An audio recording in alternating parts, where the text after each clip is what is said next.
de otras estructuras aledañas. Y esto no es todo el problema porque también va a tener manifestaciones sistémicas, como son las a nivel de los vasos sanguíneos, la vasculitis, a nivel de los ojos, la queratoconjuntivitis, a nivel de la piel, con nódulos subcutáneos, a nivel del corazón, pericarditis, a nivel de los pulmones, neumonitis, ¿no? Entre otras causas.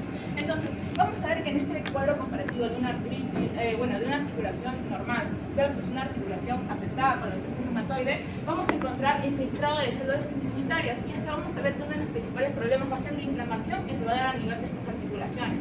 Entonces, si nuestro principal problema es a nivel de las articulaciones por la inflamación, vamos a ver que los grupos de fármacos y también la terapia orientada van a hacer a inhibir esta inflamación, ¿no? Por eso es que en un primer momento vamos a tener a los antiinflamatorios y secundario a los inmunomoduladores, que esto es principalmente nuestro tema de hoy, pero también no podemos descartar un poco los antiinflamatorios. Acá tenemos a los antiinflamatorios no esteroideos, por ejemplo el paracetamol, que también son utilizados como medicación durante una enfermedad, pero hay algunos casos, ¿no?, que debemos tener en cuenta. Por ejemplo, que debe ser a inicios en la enfermedad, o en caso también sea como un adyuvante para un FAME nuevo que todavía está en prueba, que se quiere evaluar su función, o también cuando el FAME es insuficiente. Ahora, en el caso de los antiinflamatorios esteroideos como los corticoides, la prednisona, la dexametasona, cortisona, entre otros, es de igual también su uso es indicado en inicio reciente de una enfermedad de 2 a 3 años, para luego después de eso pasar el cambio a otros fármacos. Y también tenemos dosis bajas porque sabemos que en el caso de los corticoides estos tienen muchos efectos adversos, ¿no?, como indicios de la diabetes, osteoporosis, que pueden contrarrestar al cuadro. Ahora, por parte de los inmunomoduladores, acá tenemos a los fármacos modificadores de la enfermedad, que se van a dividir en dos grupos, básicamente por su composición. Tenemos los sintéticos y los biológicos. Por parte de los sintéticos tenemos los FAMES convencionales y los dirigidos. Y básicamente una diferenciación es que esta no tiene una célula diana orientada, mientras que los dirigidos, su mismo nombre lo dice, va a estar orientado a una célula diana. Mientras que los FAMES biológicos también es más por principio de composición. Acá tenemos los FAMES biológicos originales y los FAMES biosimilares. Ya. En base a los grupos de fármacos, iniciamos con los FAMES clásicos. Acá vamos a tener al metotrexato, que también es utilizado como un antineoplásico en la terapia contra el cáncer, pero también puede ser utilizado como terapia para la artritis reumatoide en bajas dosis. Sus dosis son de 5 a 25 miligramos una vez a la semana, y sus efectos se empiezan a ver alrededor de la semana 4 o la semana 8. Ahora, vamos a ver que sus usos son en la artritis reumatoide inicial, en la artritis idiopática juvenil grave, en las psoriasis graves y la artritis psoriásica. Ahora, dentro de su mecanismo de acción, vamos a ver básicamente que este metotrexato va a inhibir la absorción del ácido fólico. Entonces, ¿cómo lo va a inhibir? Va a bloquear a la dihidrofolato reductasa. Una vez bloqueando esta dihidrofolato reductasa, lo que va a hacer es aumentar los niveles de adenosina. Al aumentar los niveles de adenosina, van a disminuir la producción de citoquinas y también la disminución de la migración de los neutrófilos. Entonces, si tenemos disminución de citoquinas, disminución de la migración de los neutrófilos, obviamente va a verse afectado también la inflamación y va a haber una disminución de estas. Ahora, respecto a los riesgos, vamos a ver de manera generalizada que produce leucopenia, termocitopenia, generalmente una pancitopenia y anemia. Respecto a otros datos, es que también está contraindicado en gestantes y en pacientes varones jóvenes se suele esperar hasta 6 meses con otros fármacos antes de recomendarlo, porque va a producir azoospermia o defectos en la espermatogénesis. ¿Pero por qué básicamente vamos a relacionarlo con sus factores de riesgo? Básicamente por la inhibición de la absorción del ácido fólico. El ácido fólico, ¿algunos saben cuáles son sus propiedades o beneficios? Ácido fólico, ¿por qué se les recomienda a las embarazadas? Principalmente el primer trimestre. Claro, pero ¿por qué es importante? Para que no haya fallos en el tubo neural. Básicamente es por eso también que está contraindicada en las embarazadas. Como inhibe la absorción del ácido fólico, recordemos que el folato es importante para la proliferación celular y para que se mantenga sus funciones. Además que ayuda a la replicación del ADN. Entonces, por eso se contraindica en embarazadas, porque puede presentar alteraciones a nivel del producto o del feto.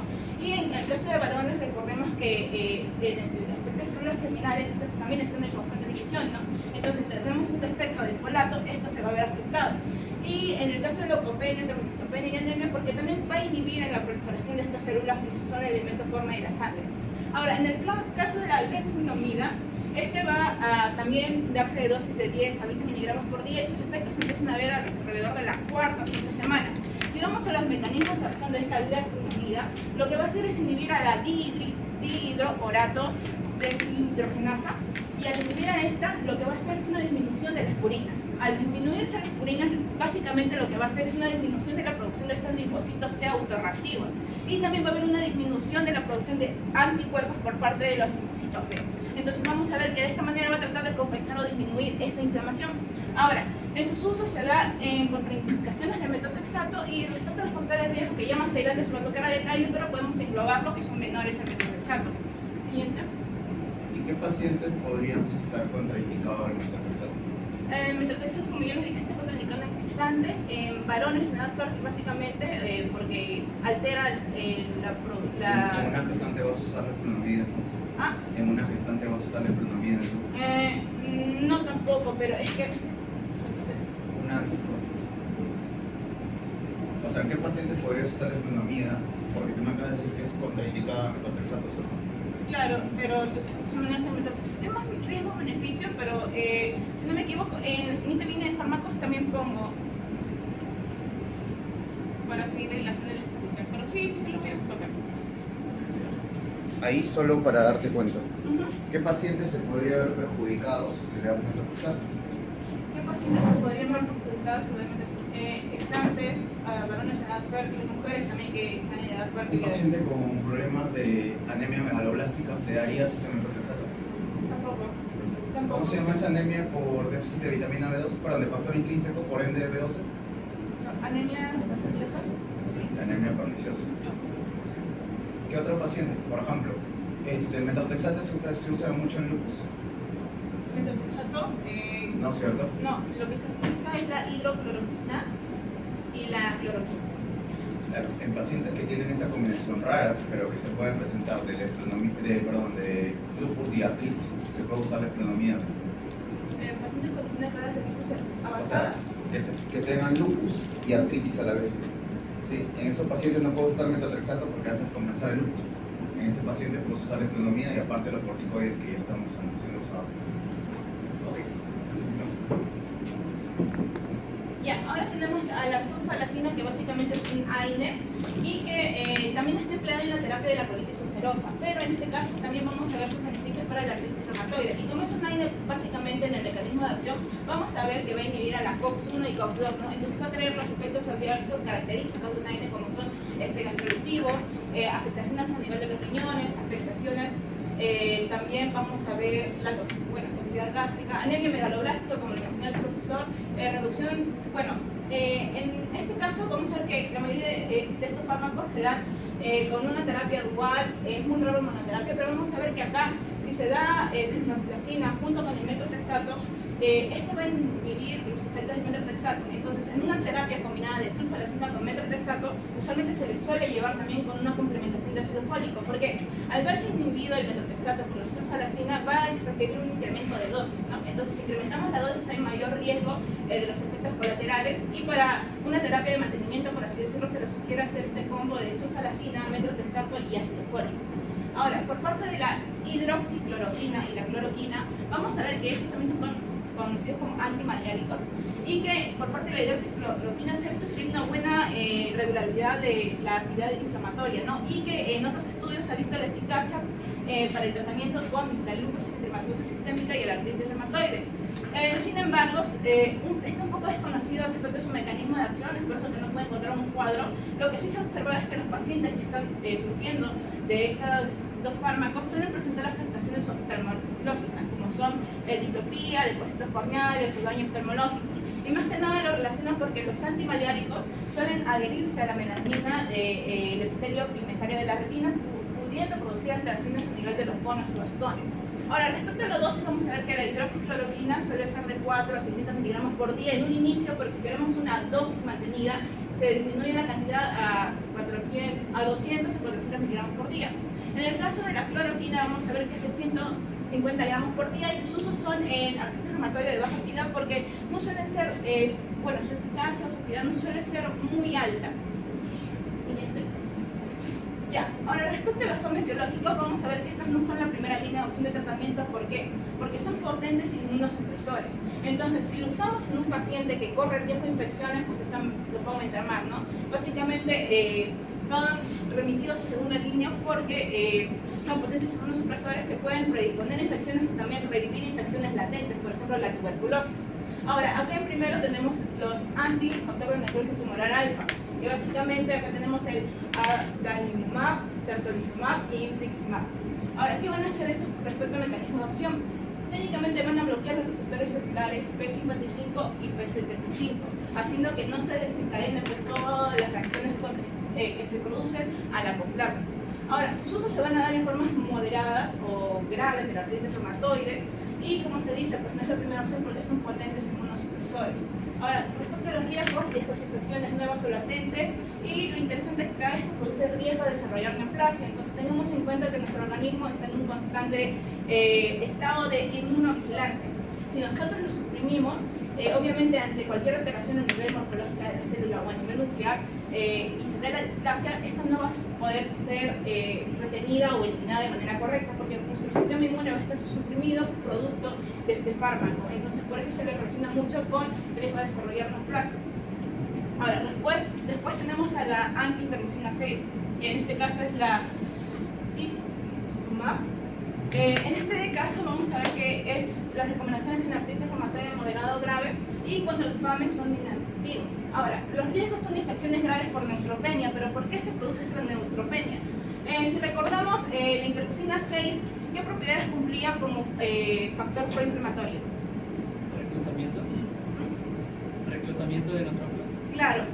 Básicamente la interleucina 6 lo que va a hacer es ayudar a la producción de proteínas en la fase aguda y también generar la proliferación de neutrófilos a nivel de la médula ósea en un inicio. Entonces, si nosotros inhibimos esta interleucina 6, va a haber una afectación en la cantidad de neutrófilos, ¿no? Y es por eso que se asocia a infecciones por neutropenia.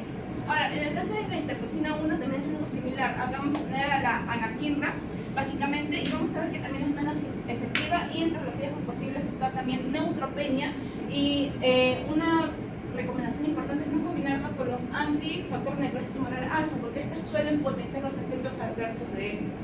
Siguiente. Antes de que continúe, por favor. Antes de iniciar una terapia con biológicos, si ya me han dicho que el paciente puede tener infecciones nuevas o latentes o inmunosupresión bastante marcada, ¿qué debería descartarle al paciente? Tuberculosis. Se suele hacer una prueba rigurosa de tuberculosis porque esta puede estar latente. Entonces, como revive infecciones latentes, puede complicar el cuadro, va a ser los riesgos. Tengan mucho cuidado con eso. Acuérdense que en Perusalén hay bastante tuberculosis. Y sobre todo si es que le dicen que el paciente viene en el Cerro San Cosme, porque es importante. ¿Por qué es importante que viene el Cerro San Cosme? Porque es mayoría de poblaciones tiene mayor riesgo. En Perú, y también por el hacinamiento, todos viven en lugares cerrados. En Perú, todos los que vienen en el Cerro San Cosme tienen la característica que es una tuberculosis extra multidroga resistente. ¿Sí? Somos una fábrica de producir pacientes que tienen resistencia a todo tipo de fármacos antituberculosis. Es más, por eso es que hay varios estudios, varios ensayos clínicos acá en Perú sobre prueba de nuevos medicamentos, porque ya la tuberculosis que tienes, por eso les digo, la del Cerro San Cosme, es justamente resistente a todo lo que se conoce. ¿Okay? ¿Qué otra infección deberías descartar antes de inmunosuprimir a un paciente? VIH. O que tenga, ¿cuál es la otra enfermedad que siempre se descarta junto con el VIH? Que tiene primaria, secundaria y terciaria.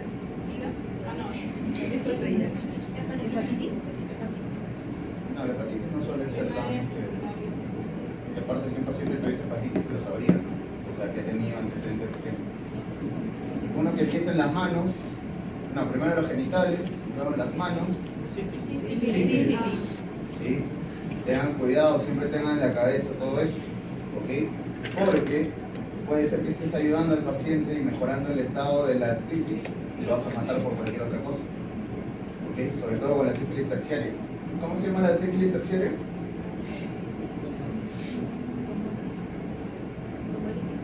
Se afecta el sistema nervioso central, ¿cómo creen que se llama? Neurosífilis. ¿Quién causa la sífilis? ¿Cómo se llama el bicho que causa la sífilis?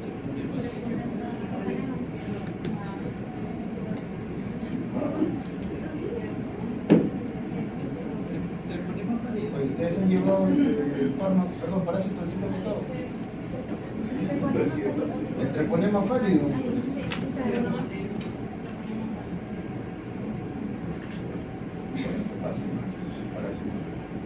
Ya, ok. Entre interleuquina 6 y anakinra, ¿no? Ya, ahora luego tenemos dos fármacos para destacar, que es el abatacept y el rituximab. En este caso, el abatacept vamos a ver que sus usos son en caso de cuando los fármacos son inefectivos o hay riesgos, como ya se mencionó, de infecciones graves, ¿no? o una infección latente. Ahora, ¿qué va a hacer el abatacept? Técnicamente lo que va a generar es hacer una activación incompleta, una activación parcial a nivel de los linfocitos T. ¿De qué manera? Para eso debemos recordar cómo se activa un linfocito T. ¿Algunos saben cómo se activa un linfocito T? ¿Cómo activamos el linfocito T? Claro, acá básicamente para activar este linfocito T, una célula presentadora de antígenos tiene que presentarle un antígeno a nuestro linfocito. Y mediante, acá vamos a destacar a las moléculas CD8086, que al acoplarse con la molécula del linfocito CD28 da la activación, pero para esto vamos a ver que también se va a acoplar a nivel del complejo mayor de histocompatibilidad. Así se activaría de una manera completa, ¿no? Pero para desactivarse se tiene que acoplar esta molécula CD8086 con la molécula CTLA4 y así se estaría desactivando. En este caso, este medicamento abatacept lo que va a hacer es simular ser el CTLA4 y acoplarse al CD8086 para que este no pueda activarse al acoplarse con el CD28. Sin embargo, vamos a ver que hay un acoplamiento a nivel del complejo mayor de histocompatibilidad, por eso se le dice que parcialmente activado. Al acoplarse el abatacept al CD8086 de la célula presentadora de antígenos, lo que va a hacer es una inhibición de la proliferación y la producción de mediadores proinflamatorios, básicamente. Ahora, en el caso del rituximab, vamos a ver que su mecanismo es parecido, pero solamente que este va a tener afinidad a los linfocitos T constituidos para la molécula CD20. Entonces, una vez los marque, va a inducir a que el sistema inmune destruya o básicamente elimine estos linfocitos que sean positivos para la molécula CD20 y también disminuyendo así la carga de los mediadores proinflamatorios que pueda darse, ¿no? Y también entre los usos está cuando los demás fármacos no son útiles o hay un riesgo a infecciones graves, básicamente. A todo esto, ¿ustedes saben por qué se llama rituximab o omalizumab y todo eso? ¿Saben la nomenclatura de los anticuerpos monoclonales? ¿Les han enseñado eso? No.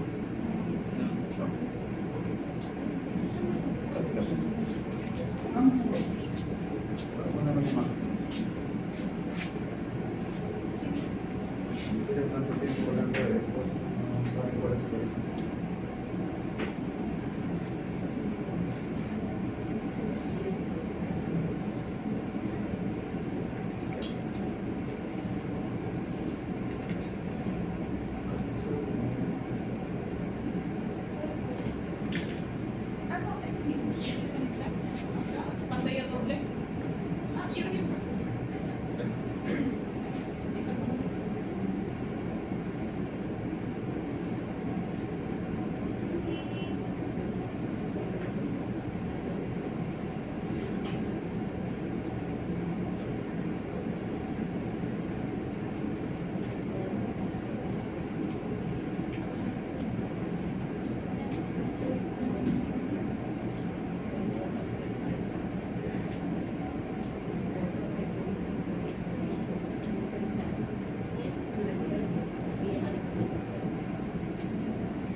¿Lo ven?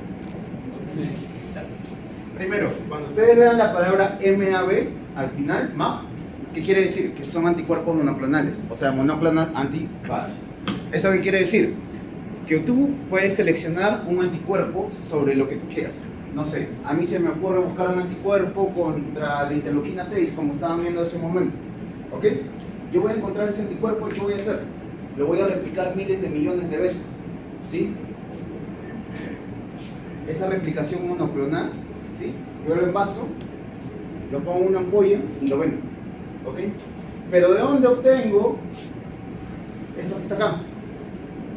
En la sílaba anterior a eso te da el nombre, te da dónde lo has obtenido. Por ejemplo, si es humanizado, sub, ¿cierto? ¿Ok? Si es que es de ratones, A. Si es que es de, o sea, si es que es de ratas, es A. Si es que es de ratones, es O. Si es quimérico, es sí. ¿Sí? Y si es que es humanizado, ¿sí? Quimérico, ¿qué quiere decir? Que coges de bastantes especies, ¿sí? Chimpancés, ratas, monos, lo que tú quieras, ¿sí? Y lo combinas, ¿ok? Su es humanizado, ¿sí? Eso quiere decir que está patentado, perdón, que está de otra raza que normalmente no es humana, por ejemplo, caballos, etc. ¿Sí? Que lo has humanizado, lo has hecho bastante parecido al humano.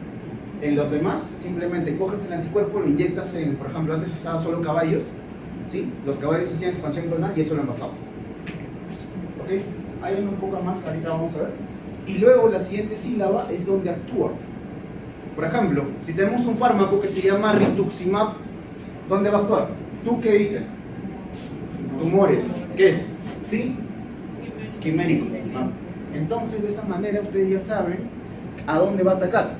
Por ejemplo, si yo tengo un fármaco que termina, no sé, que se llama omalizumab, por ejemplo.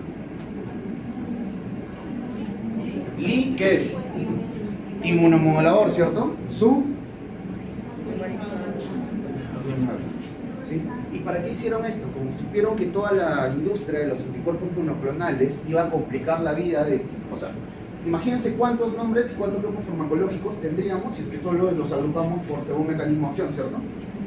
Se les complicaría bastante la vida. Entonces me dijeron, mira, si tú haces un anticuerpo monoclonal tienes que decirme a dónde actúa, de dónde lo has obtenido y qué es, y luego ya recién le pones el nombre, ¿sí? Y para no alargar mucho el nombre, ¿qué es lo que hace? Máximo se le da 1, 2 o 3 sílabas a la patente, al laboratorio, para que pueda organizar esto, ¿sí? Entonces, ahora ya saben de dónde sale odalizumab, rituximab, meluximab y todos esos. ¿Ok? Obviamente la lista de esto que está acá, ¿sí? Es bastante grande, igual que esto, ¿sí? Pero préstenle mucha atención, porque ¿quién va a usar más esto? Ustedes. Sí, por ahora, para yo usarlo, una ampolla de rituximab, por ejemplo, está aproximadamente 300 soles cada ampolla. Pero se supone que cuando pase la patente, de acá a unos 5 o 6 años, ustedes lo van a poder usar más barato. Entonces tienen que saber a dónde actúa, ¿cierto? ¿Ok? ¿Qué les recomiendo yo? Esta lista son por lo menos 10 o 11 nombres más, dependiendo del órgano al que quieres actuar. Igual que esta no es tan importante. ¿Sí? ¿Para qué te sirve esto? Básicamente por los RAMs. ¿Sí? Porque, por ejemplo, si tú ves uno de humano, ¿va a tener más o menos RAMs? Menos, pero si directamente de humano está pasando. ¿Ok? Si es que es humanizado y quimérico hay que tener mucho cuidado, porque si es que bien no está asociado a muchos RAMs, no se conoce mucho su función, ¿sí? Pueden actuar a varios niveles, ¿sí? Así que pueden tener RAMs. Y todos los demás sí tienen bastantes RAMs. Pues. Por ejemplo, ahí tienes que ver, inclusive hay anticuerpos monoclonales obtenidos de chimpancés, gorilas, etc. ¿Sí? Y todo está acá. Y esto es lo más importante. ¿Ok?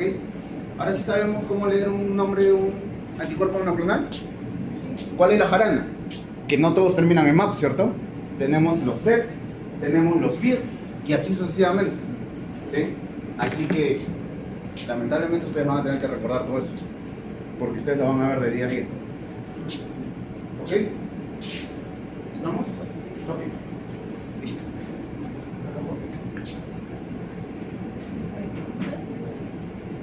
Están trabajando al costado. Yo tengo mucho miedo acá. Ok, vamos practicando entonces. Ahí dice adalimumab. ¿Map qué es?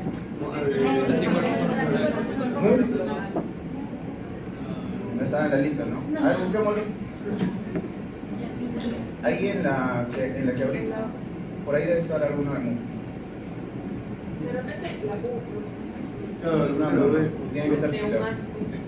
A ver, dale en la parte de la izquierda, en la otra pestaña.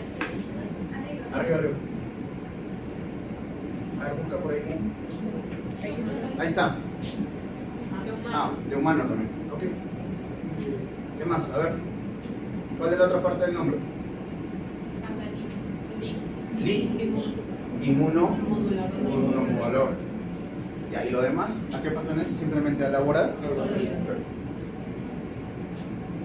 ¿Cuántas han visto anticuerpos monoclonales y recién esenciales? Ahora vamos a ver la farmacocinética. En este caso le hemos dividido en biológicos, en sintéticos, líquidos y minerales. En el Un caso poquito de... más fuerte un poquito más fuerte, por favor. En el caso de adalimumab, vamos a tener que su absorción va a ser lenta y se va a administrar sobre todo por vía subcutánea y va a tener una biodisponibilidad del 65%. La concentración máxima alcanzada en el plasma va a ser entre 5 a 7 días aproximadamente. Su distribución tenemos que se va a unir a las proteínas plasmáticas en un 90% y va a tener un volumen de distribución de 5 litros. También en el caso de metabolismo va a tener una tasa de metabolización lenta y va a ser metabolizado principalmente por los riñones. En el caso de la excreción va a tener una vida media larga de 14 días aproximadamente y se va a ser eliminado en lo que vendrán fragmentos de proteínas. Y en la orina va a ser eliminado en un 85%, en cuanto a las heces en un 15%. Luego tenemos el otro fármaco que mencionamos, la anakinra, que va a tener por otro lado una absorción rápida y se va a administrar también por lo que es vía subcutánea y va a tener una biodisponibilidad mayor del 100% y la concentración máxima alcanzada en el plasma va a ser de 2 a 4 horas. En el caso de la distribución se va a unir a las proteínas plasmáticas en un 20% y va a atravesar fácilmente lo que vendrían a ser las membranas celulares. Y el metabolismo va a tener una resistencia a lo que vendría a ser la degradación por enzimas como peptidasas y proteasas. Y en el caso de la excreción va a tener una excreción por orina en un 98% y en heces en un 2%.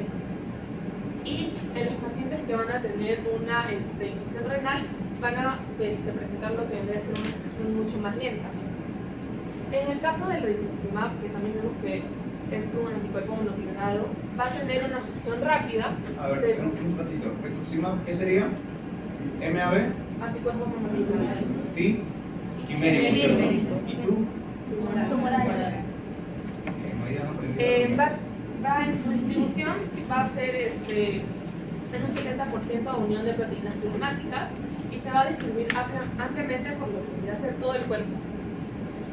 En el metabolismo vamos a tener que se va a excretar, se va a degradar y sin cambios significativos tanto en la orina como en las heces y también presenta una excreción por orina en un 62% y de heces en un 28%. Entonces, de esos tres medicamentos, ¿cuál es el más nefrotóxico o cuál debería tener más cuidado, menos cuidado en un paciente que tiene insuficiencia renal, por ejemplo? Más nefrotóxico. O sea, ¿cuál es el más nefrotóxico según tú y cuál podría usar, pero con cuidado al menos, en un paciente con insuficiencia renal? El más nefrotóxico yo considero que es el anakinra.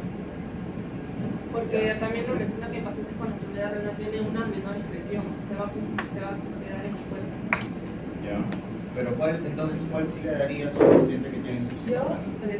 Un adalimumab. Pero mira, si tienes que comparar entre adalimumab, rituximab y anakinra, ¿quién tiene mayor porcentaje de excreción renal? Mayor. Anakinra, ¿cierto? Entonces, anakinra es el último que me daría a un paciente con insuficiencia renal. Me quedan dos opciones. Tengo adalimumab y rituximab. ¿Sí? Si es que tú no me dijeras lo que me acabas de decir, lo de que pacientes con insuficiencia renal, la degradación es lenta de la rituximab, utilizaría rituximab, ¿cierto? Porque mira cuánto se excreta por la orina, 62%. ¿Ok? Sin embargo, al decirme tú que tiene esa complicación, vamos a dar adalimumab, ¿cierto? ¿Y por qué también daría adalimumab? Porque mira su porcentaje de unión a proteínas plasmáticas. Es un 90%, ¿cierto? Eso quiere decir que el fármaco es bastante seguro porque se va a ir liberando de a poco, ¿cierto? Porque todo lo que yo le meto a este paciente, el 90% va a estar unido a proteínas. ¿Sí? Si bien de repente voy a necesitar más dosis o de repente el efecto va a ser lento, como dice ahí, mira, concentración plasmática máxima es 5 a 7 días, es relativamente seguro, ¿cierto? ¿Okay? Siempre que ustedes vean este tipo de tablas, acuérdense de eso, porque eso les van a preguntar. ¿Sí? En el examen, ¿qué les va a venir? Un paciente con problemas cardiovasculares, un paciente con problemas renales o un paciente con problemas hepáticos. ¿Okay? Principalmente lo que siempre me preguntan es con insuficiencia renal. Así que ustedes tienen que, y les van a preguntar qué le doy y qué no le doy, ¿cierto? Sí. Así que en sus exposiciones, en las siguientes, hay que tratar de hacer eso. ¿sí? Ese razonamiento lo podemos poner al costado, ¿sí? Para poder hacer una discusión. ¿Les parece? ¿Les parece práctico? Sí. Porque miren, si a cada 10 años yo les pregunto cuánto es la vida la vida media del anaquimra, no se van a acordar. Salvo que ustedes sean reumatólogos y usen el anaquimra constantemente, ¿cierto? Y con rituximab y adalimumab más todavía. ¿Ok? ¿Sí? Listo. Luego vamos con lo que vendrían a ser los sintéticos convencionales. En este caso también vamos a hacer fármacos principales. En el caso del metotrexato, su absorción va a ser, se puede administrar tanto por vía oral, intravenosa e intramuscular. Y en el caso de administrarlo de vía oral se va a absorber aproximadamente en un 70%. Y hay algunos alimentos, según artículos, que van a retrasar la absorción y van a reducir lo que vendría a ser la concentración máxima. En el caso de la distribución, se va a unir a las proteínas plasmáticas en un 50 a un 60%. Y puede ser desplazado de su unión a las proteínas por otros ácidos débiles también. Bien. En el caso del metabolismo, va a ser metabolizado por la flora intestinal y ocasionando también un metabolismo inactivo. Y en la excreción, el 10% se va a eliminar en forma de metabolitos y se elimina en la orina de 12 horas mediante un mecanismo de lo que vendría a ser secreción tubular. En el caso de la sulfasalacina, se absorbe en un 10 a un 20%, se administra por vía oral, y en la distribución tiene una unión a proteínas plasmáticas en aproximadamente un 90%.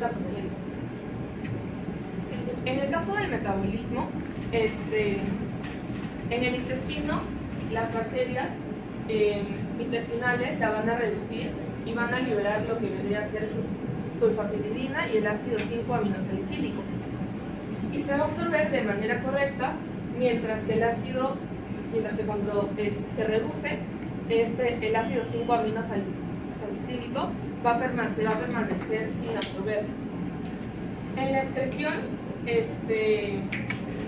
parte de lo que vendría a ser la sulfasalacina se va a encontrar excretada en la orina sin ninguna alteración, y la semivida va a ser de 6 a 17 horas. En el caso de la leflunomida, se va a absorber por completo en el intestino y tiene una semivida plasmática de 19 días. Y los comprimidos van a ser leflunomida, van a ser biodisponibles en lo que vendría a ser un 80%. En caso de distribución va a tener lo que vendría a ser un bajo volumen de distribución, y en el caso del metabolismo va a tener alrededor de la misma seguridad y va a estar sujeto a lo que vendría a ser la recirculación enterohepática. Y en la excreción, el metabolito activo se va a eliminar mediante un metabolismo adicional y una excreción renal posterior a esto. Ok.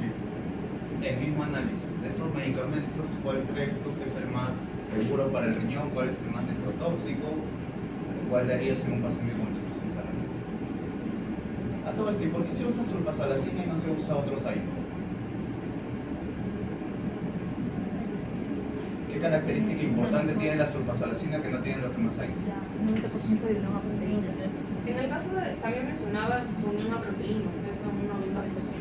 Por eso Ya. no se recomendaba. ¿Y los demás aires no tienen unión a proteínas del 90%? El celecoxib no tiene, creo que el 85 o 90 también. ¿Cuál es el AINE que tiene más característica antipirética? Ya. ¿El más antiinflamatorio? Están viendo en la pizarra. Eso fue así. Y el otro es la indometacina. ¿Ok? Pero la indometacina, ya meterlo aquí, acuérdense que tiene el efecto antiuricosúrico. ¿Ok? ¿Y cuál es el AINE que calma más el dolor? El más analgésico.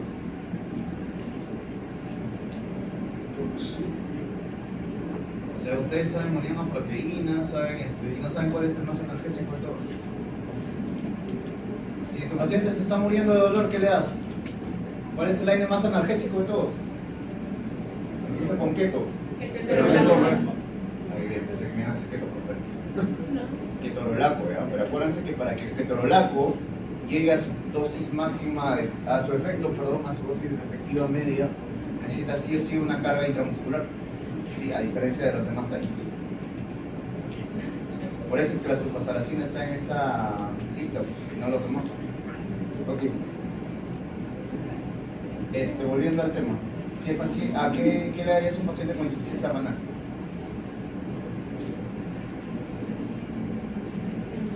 ¿Podría ser la sulfasalazina también por lo mismo si no me Acuérdate que todos los AINES son nefrotóxicos. Pero bueno, costo-beneficio le tienes que dar algo. Porque este solo es un 50-60%. pero También podría ser esto. Metrotrexato. Pero acuérdate que el metotrexate también tiene, como dice ahí, expresión muscular. ¿Sí? Así que fuerza un poco al riñón a botarlo por ahí, pero bueno. ¿Sí? Así que el más seguro de todos, mira, ¿qué te dice de la leflunomida? Tiene expresión biliar directa, ¿cierto? ¿Te acuerdas que tu compañera dijo que en pacientes que no se puede usar metotrexate se le da leflunomida? Ya, el paciente con insuficiencia renal, ¿sí? A todo esto, ¿saben cuáles son los grados de insuficiencia renal?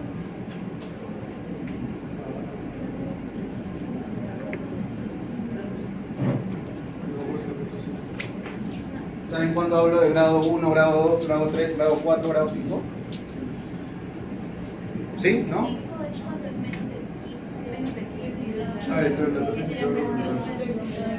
Ya. Acuérdense, 5 menor de 15, ¿sí? Grado de 15 a 29, 4. De 29 hasta 44, 3B. ¿Sí? De 44 a 60, de 45 a 60 sería 3A. 2 es de 60 a 89 y más de 90, grado 1. ¿Ok? ¿Y cómo se obtiene esa fórmula? Perdón, ¿cómo se obtiene ese resultado? ¿Qué fórmula uso?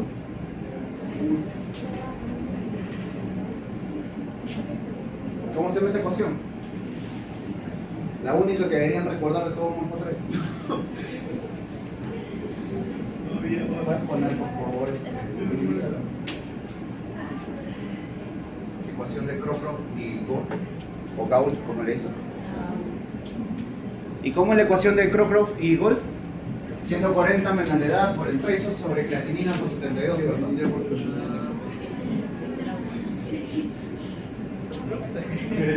Pon clearance de creatinina, ¿no?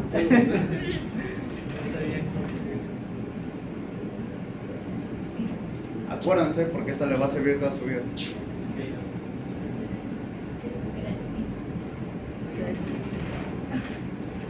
Parece que estamos dando una clase de Israel.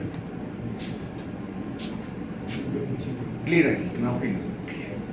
Clearance o depuración de creatinina.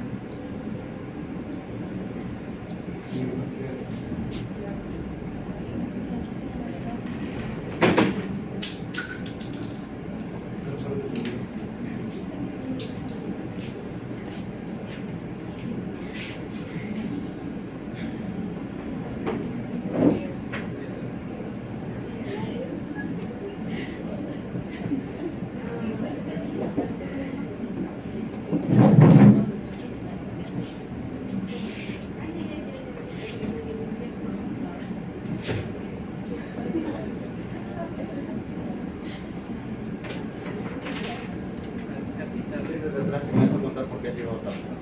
Esta me está tocando. ¿Ok? Esa es la ecuación de Crocroft y Gault. ¿Ok? Gault.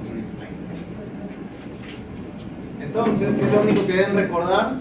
¿Sí? Porque en sus alumnos van a tener acceso a internet para recordar las demás fórmulas. ¿Ok? La ecuación del clearance de creatinina, ¿cierto? ¿Cómo es la fórmula? Dale clic derecho y ponle, abrir una imagen nueva, por favor. Abajo, abajo, abajo, ahí, arriba. Eso. Pero doctor, siempre se tiene que multiplicar por 0.75, eso es mujer. Si es que es mujer, por 0,85. Bueno, de lo que se ve. Ok. Y de acuerdo a eso, ustedes van a estadificar qué grado de insuficiencia renal tiene tu paciente. Pues. Ok. Y ahí recién voy a poder determinar, ¿sí?, si es que le puedo dar un fármaco o no le puedo dar un fármaco. ¿Sí? ¿Se acuerdan que hay fármacos que te dicen que le puedes dar cuando tiene menos de 30 milímetros por minuto de filtración glomerular? Es por esto. ¿Ok? Sí, eso se vienen a enterar a estas alturas del curso. ¿Ok? Y acuérdense que si es que es para mujeres, ¿por cuánto se multiplica? 0.75.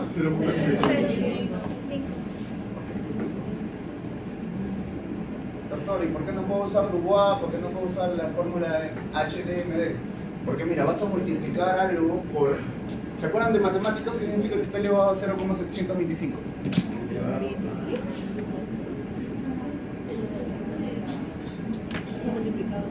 ¿Qué significa que algo está elevado a una fracción? Pero 0,725 es una fracción, ¿cierto? Raíz, ¿cierto? Sí, el denominador pasa a ser la raíz y el otro es el exponente, ¿cierto? Ok, ¿eso van a hacer esos alumnos? No, ni siquiera acá lo pueden hacer. ¿Ok? Entonces, ¿qué se van a acordar? De la otra. Por favor, de verdad, acuérdense de eso, les van a preguntar. ¿Sí? Si no les preguntan en algún examen, en el ENAM, les van a preguntar en fase de visita. ¿Ok? Pues van a decir, ¿quién les ha enseñado fármaco? Van a decir el doctor Fernández. ¿Ok? Continúen.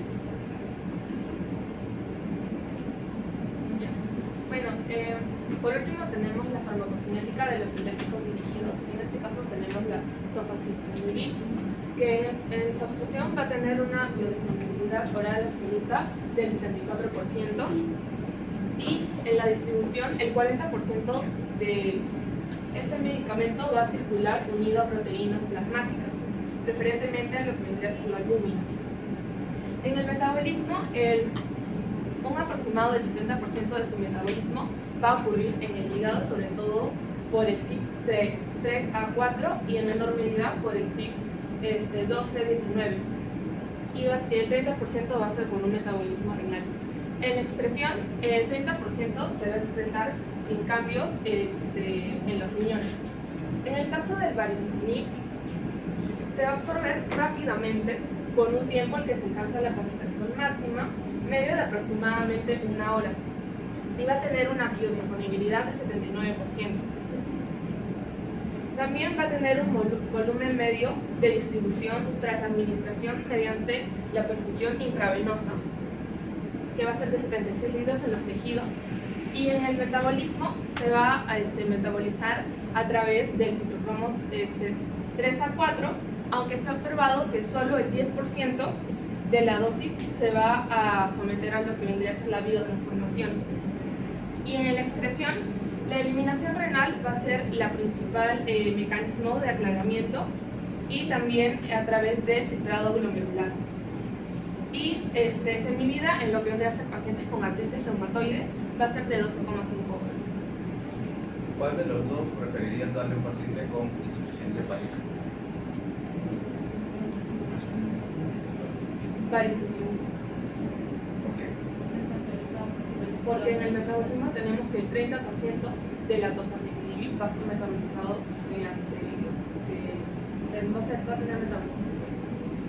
Pero estoy hablando de insuficiencia hepática. Ah, O sea, le chuntaste, pero no. sí, que el 70% va a ser metabolizado por el hígado. O sea, Entonces, mejor sería dicho, el ¿quién le da más chamba al hígado? Eso es lo que ustedes tienen que recordar cuando quieren dar un fármaco.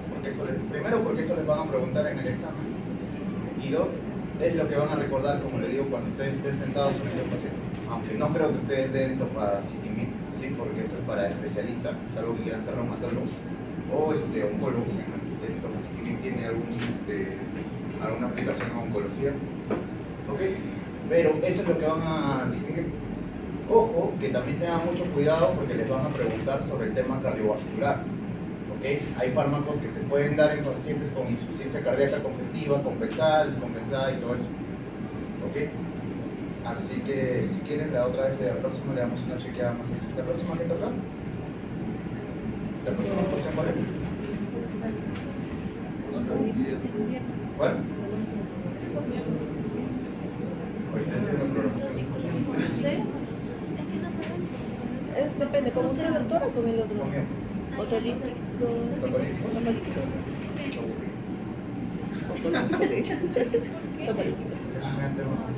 Ya, bueno, topolítico. ¿Ok? Entonces, quien me haga topolítico me va a venir y me va a decir, doctor, este fármaco, porque son poquitos los topolíticos y los tóxicos, ¿cierto? Este fármaco le puedo dar a una gestante que tiene insuficiencia hepática, que tiene insuficiencia renal o que tiene diabetes gestacional y así sucesivamente. ¿Ok? ¿Algo más sobre varicitinib y tofacitinib? Creo que no. Ahora vamos con la farmacodinamia, también la hemos separado en biológicos, y vamos a empezar con adalimumab, que como bien sabemos va a ser un anticuerpo monoclonal y va a ser lo que vendría a ser antifactor de necrosis tumoral y va a ser completamente humano, también como lo vimos en su nomenclatura. En el modo de acción y los efectos que este va a traer, vamos a tener que se complejiza con el factor de necrosis tumoral alfa soluble y va a evitar lo que vendría a ser su interacción con los receptores de superficie celular P55 y P75, lo que va a dar una disminución de la función de los macrófagos y las células T. En eficacia y potencia, vamos a tener que va a ser efectivo tanto en monoterapia como en combinación con el metotrexato y otros fármacos biológicos. En el inicio de acción, vamos a tener que su pico de concentración sérica va a ser alrededor de los 5 días después de la administración y la duración del efecto va a ser de 10 a 18 días. Tiene una dosis inicial de 40 miligramos cada 2 semanas y en la regulación tiene una buena tolerancia. En el caso de la anakinra, vamos a tener que va a neutralizar la actividad biológica de la interleucina 1A y la interleucina 1 beta, inhibiendo competitivamente su unión al receptor tipo 1 de la interleucina 1. En el modo de acción y los efectos, va a disminuir la degradación del cartílago por la pérdida de proteoglicanos y la resorción ósea. También tenemos que es eficaz en la gota y se utiliza para otras enfermedades, incluida también, como vemos, la artritis reumatoide. Tiene un inicio de efecto a aproximadamente 11 semanas y la duración de efecto es de 8 días aproximadamente. Tiene una dosis inicial de 100 miligramos al día para lo que vendría a ser artritis reumatoide y también tiene una buena tolerancia. En el caso del rituximab, este también va a ser un agente biológico de anticuerpos monoclonales quiméricos que se va a dirigir específicamente a los linfocitos B, CD20. ¿Cuál va a ser el efecto que va a traer y su modo de acción? Vamos a tener una disminución de los linfocitos B y va a atenuar lo que vendría a ser la inflamación al reducir la presentación de antígenos a los linfocitos T y también va a inhibir la secreción de citocinas proinflamatorias. Eficacia y potencia. Para el tratamiento de lo que vendría a ser la artritis reumatoide, de moderada a gravemente activa en combinación con lo que vendría a ser el metotrexato en pacientes, va a tener una respuesta un poco inadecuada a uno o más antagonistas de lo que vendría a ser el factor de necrosis tumoral alfa. Y en la inicio de acción van a llegar a los ganglios linfáticos en 14 días y el inicio del efecto va a ser en 6 meses. En la duración del efecto... ¿Por qué crees que tiene que llegar a ganglios linfáticos? Porque habíamos visto que en el caso de la artritis reumatoide va a ser una enfermedad autoinmune y vamos a tener a los linfocitos TH1 que van a estar activados de sobremanera. Entonces, en los ganglios linfáticos también se puede atenuar lo que vendría a ser esta reacción inmunológica alterada. Por lo que estamos comentando al inicio, ¿cierto? ¿Qué pasa en los ganglios linfáticos? ¿Qué pasa con los linfocitos T-naive en los ganglios linfáticos? Se van a activar. Ahí se activan. Al contrario, ahí si se activan, ahí los eliminan. ¿Cuál es la palabra? ¿Qué es lo que pasa en los órganos linfoides? ¿Ya? Maduración y capacitación. Y es por eso que el rituximab tiene que llegar hasta los ganglios linfáticos. ¿Por qué? Porque ahí es donde va a actuar a nivel del cluster of differentiation 20 o CD20 que llaman ustedes. ¿Ok? A los que salgan con el linfocito CD20 justamente los va a empezar a regular para poder evitar la respuesta inmune exagerada. Y es por eso que su inicio de efecto a los cuantos meses, 6 meses, ¿cierto? todo esto, ¿cómo se pone la ampolla de rituximab? ¿Lo mencionaron? No, pero estaba leyendo que se podía con cuando no haya producido irritación del estómago. Diclofenaco y lidocaína, inclusive. Ok, pero ¿cada cuánto tiempo se le pone? Acuérdate, el rituximab se puede poner cada mes. Okay. Actualmente, ¿cuánto está una ampolla de rituximab? Aproximadamente, creo que 650 soles. Ok, sí, bastante caro. Pero de todos los anticuerpos monoclonales, el más esperado de todos es el rituximab. Porque si mal no me equivoco, su patente termina en 2028.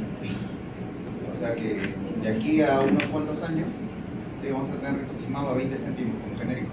Bien. Sí, Se viene cociendo. Esperemos, porque ayuda bastante. Sí, si ustedes leen solo sobre rituximab, tendríamos que tener una clase de 6 horas para ver todos los efectos. Porque, como su mismo nombre lo dice, ¿tú a dónde usa? ¿A dónde ataca, perdón? Los tumores. Sí, el rituximab es bastante usado en varias terapias antitumorales. ¿Ok? Pero el problema del rituximab es que no puedes controlarlo. ¿Sí? Sus picos llegan a toxicidad rápidamente. ¿Sí? ¿Ok? ¿Algo más? Puede tener mucha incidencia en Rams, doctor. ¿Perdón? Puede tener mucha incidencia en lo que viene siendo Rams. Más que nada con el tema de la inmunosupresión. O sea, ¿por qué? Porque estos linfocitos B, CD20, ¿los linfocitos B cuál es su función? Producir anticuerpos, ¿cierto? Se convierten en células plasmáticas. ¿Okay? Estos linfocitos B, al no liberar anticuerpos adecuadamente, no solo te van a liberar anticuerpos en contra de la membrana sinovial, sino también tienen que actuar a nivel del sistema inmune. ¿Sí? Y este paciente literalmente tiene que vivir en una cápsula porque, como te digo, si es que o sea, estás controlando la artritis, pero el paciente se puede morir de una gripe.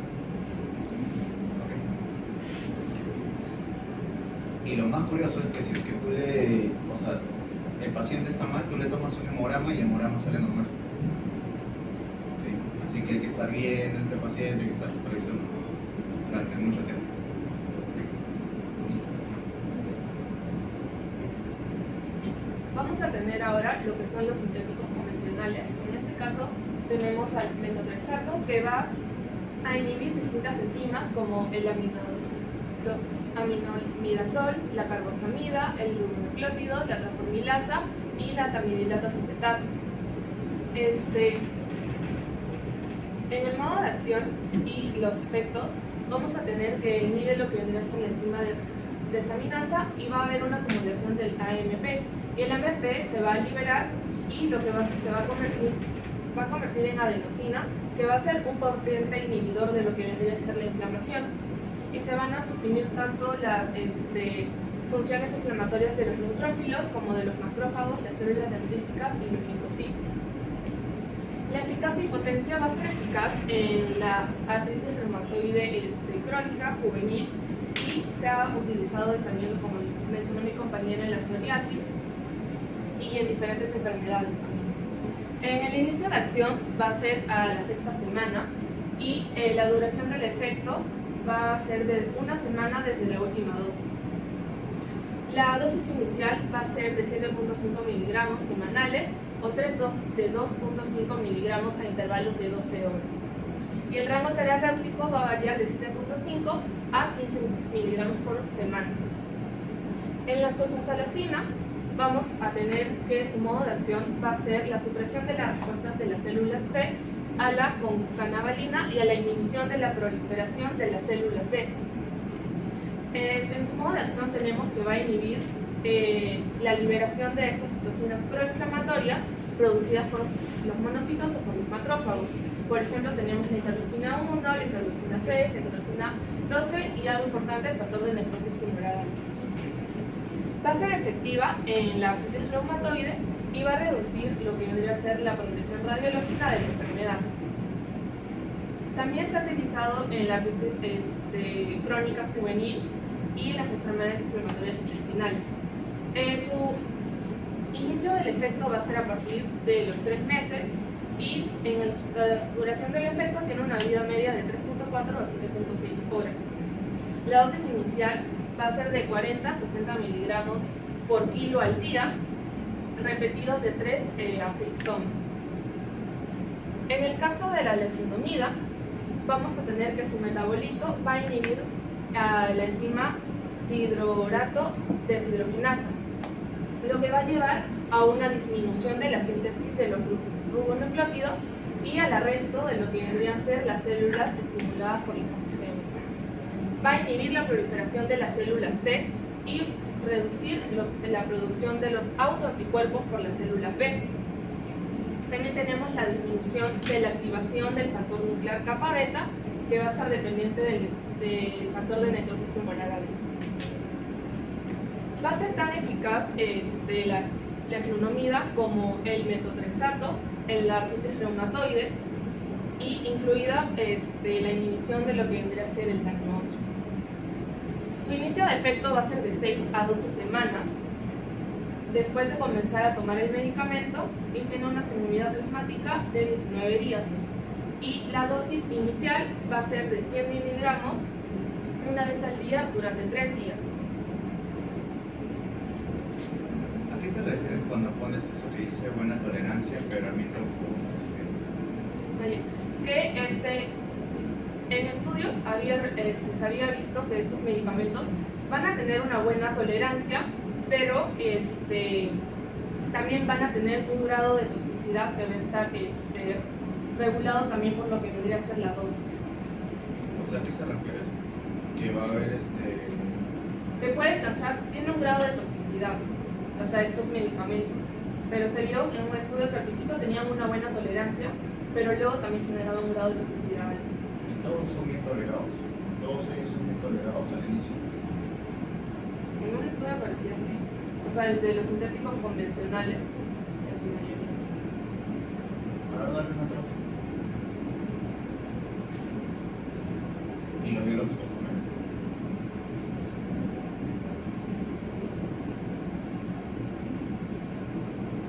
Una troza.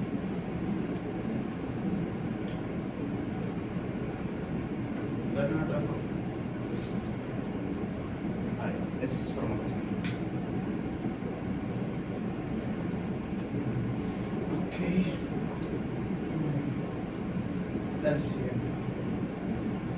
Y bueno, en el caso de los sintéticos dirigidos, tenemos al tofacitinib, que su mecanismo de acción tenemos que inhibe preferentemente las señales de transducción que van a estar activadas por los receptores de las citoquinas heterodiméricas, que se van a unir a lo que vendría a ser el JAK3 y solamente al JAK, y su modo de acción y los efectos van a atenuar las señales de transducción activadas por la interleucina 2, por la interleucina 4, la 6 y la 7, y los interferones tipo 1 y 2.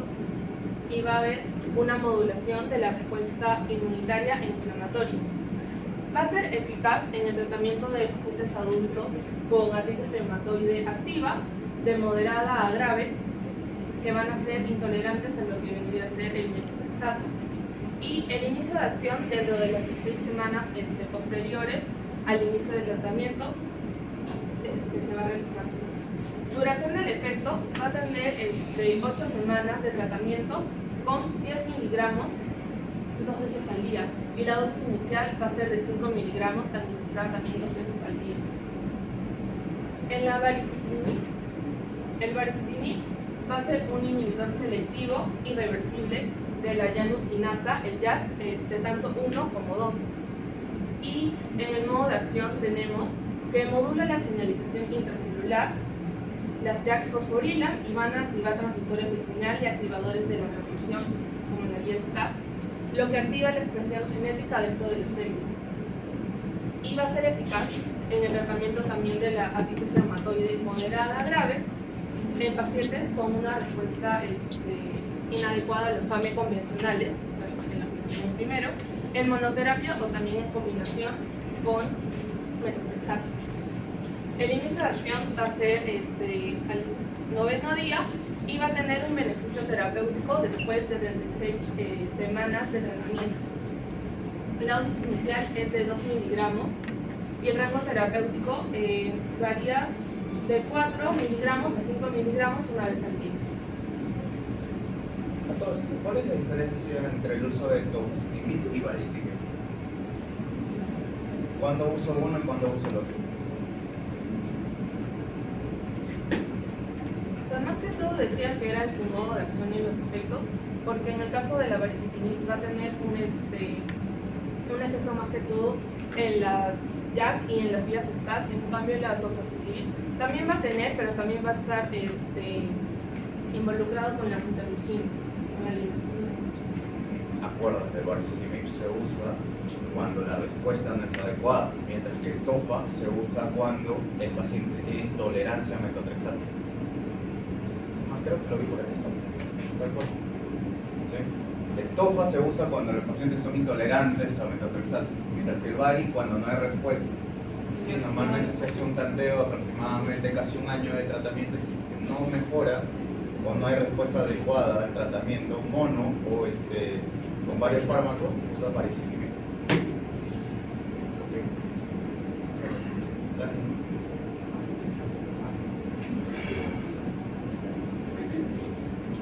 Ahora vamos a hablar acerca de la seguridad. Como ya lo venía diciendo, Ustedes ambos, ¿no? como ya lo venía diciendo mi compañera, lo vamos a dividir en tres, que va a ser los biológicos, los sintéticos convencionales y los sintéticos genéticos. Primero vamos a hablar de adalimumab. Acá vamos a tener primero los RAMs, vamos a tener infecciones del tracto, vamos a ver leucopenia, anemia, sobre todo anemia, incremento de lípidos, dolor de cabeza y abdominal, tanto como vamos a ver náuseas, vómitos. Y algo que también queremos mencionar acá es que vamos a ver rash, que va a ser como un tipo de sarpullido que se empezar a los pacientes con este. Ahora, hablando de las contraindicaciones y de las precauciones, queremos decir que las contraindicaciones primero vamos a tener que va a haber una hipersensibilidad hacia este mismo fármaco. Y de acuerdo a también como mencionar, es que también se va a tener una contraindicación a pacientes de que tengan tuberculosis o algún tipo de infecciones que sean graves, tales como pueden ser la sepsis o infecciones como también lo podemos poner en infecciones crónicas o también puede ser el lupus y también insuficiencia cardíaca moderada grave. ¿Y cuáles son las infecciones oportunistas? Y pueden ser como la dermatitis que se da de momento o Eso algún no es, tipo de eso no es una infección oportunista. De nuevo, eso es microparásito. Parásito, ¿no? ¿Cuáles son las infecciones oportunistas? Ya una conversamos hace un momento, tuberculosis. Otra, que por cierto, si un paciente joven tiene tuberculosis, lo primero que tiene que hacer es descartar la inmunosupresión, ya descartan VIH. El VIH siempre va de la mano con tuberculosis. ¿Qué más? Ya, aspergilosis. ¿Qué más? Una que te da bastante diarrea. ¿Qué es la Cyclospora cayetanensis?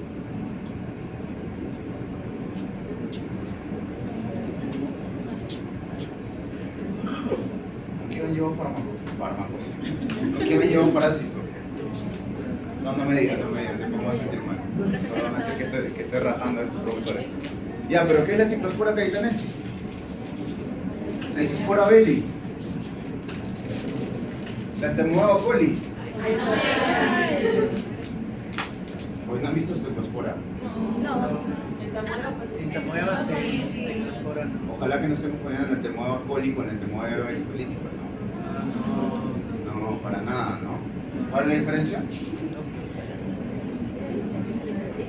¿Qué otras infecciones son oportunistas que compensan a los pacientes con VIH? Uno que tiene dos ojitos. Que tiene su colita, que parece un cometa. Ya,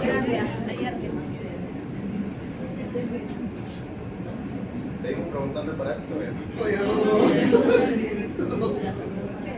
Ahora le voy a preguntar al micrófono. Esas son infecciones oportunistas. ¿Ok? Sí. Que algunos también les llaman infecciones latentes. ¿Por qué?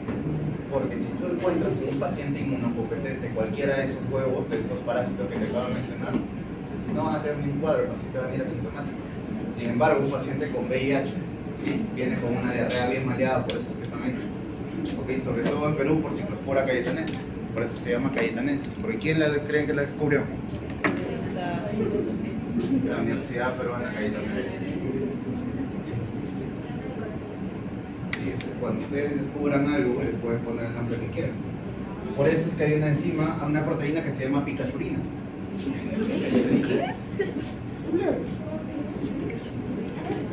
No, ponlo para todos. Función de enzima. ¿Apostamos? No, le creo completamente. Picachurina.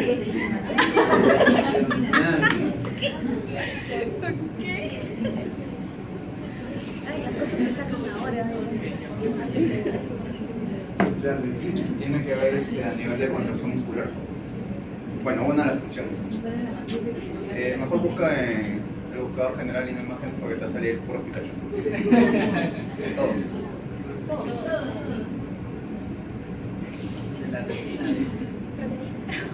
Sí, en transmisión neuronal es importante la picachurina. Sí. Hay una proteína también que se llama proteína Piccolo, en honor a Piccolo de Goku. Y hay otra proteína que se llama Sonic Erizo.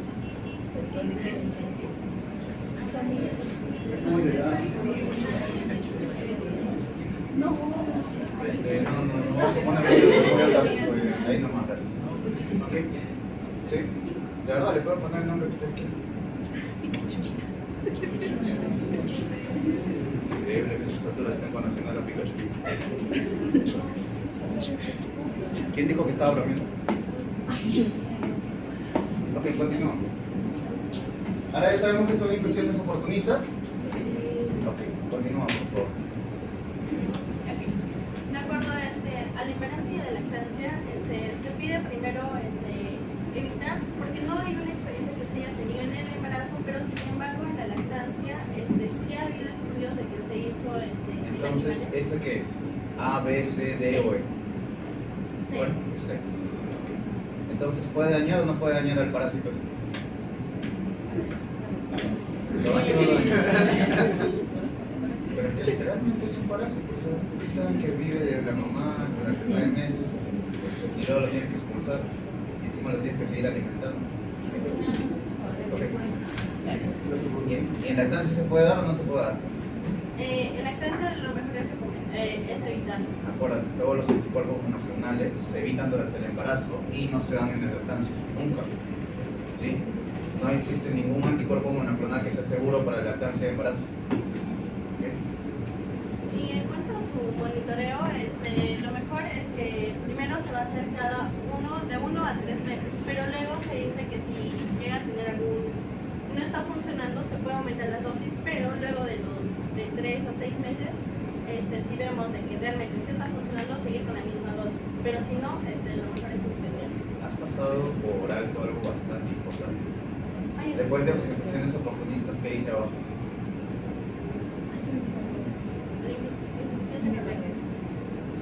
Okay. Es la primera vez que mencionamos dentro de la exposición paciente con insuficiencia cardíaca. Así que si te viene un caso clínico, ¿sí? Al caso hay que tener mucho cuidado porque no todos los anticuerpos monoclonales dañan corazón, ¿sí? Pero el adalimumab sí puede dañar este corazón. Tiene más que nada que ver con la segunda sílaba, con el MU. ¿Sí? Tengo entendido que todos los que tienen MU sí pueden descompensar a un paciente cardíaco. ¿Okay? Sí. Entonces, ¿qué no voy a dar a un paciente con insuficiencia cardíaca? Moderagra, que por cierto ese nombre es bien antiguo. ¿Cómo se clasifica ahora la insuficiencia cardíaca? Solo con fracción de eyección disminuida y fracción de eyección elevada, ¿cierto? Ok, dale, continúa. Ahora, de acuerdo a otro fármaco que es Anakinra, vamos a tener que se va a dar porque van a ser infecciones graves, vamos con neutropenia, cefalea, trombocitopenia. ¿Ya se despertaron o le bajo más el aire? Una reacción en lugar de inyección. Y aparte de las contraindicaciones, lo mejor es no iniciar en pacientes de que van a tener o van a seguir un tratamiento que sea con la neutropenia. Y de acuerdo a las precauciones, lo mejor es para tener una indicación donde aparece la artritis reumatoide, pero si aparece una infección grave, lo mejor es suspender este tipo de tratamiento, porque puede haber de que tengamos reacciones adversas. Y de acuerdo al embarazo y a la lactancia, como ya lo venía diciendo, esos van a ser de tipo C, y lo mejor es evitar en la lactancia. Y en el embarazo lo mejor es que no se recomienda en mujeres que estén embarazadas y en mujeres que estén dando de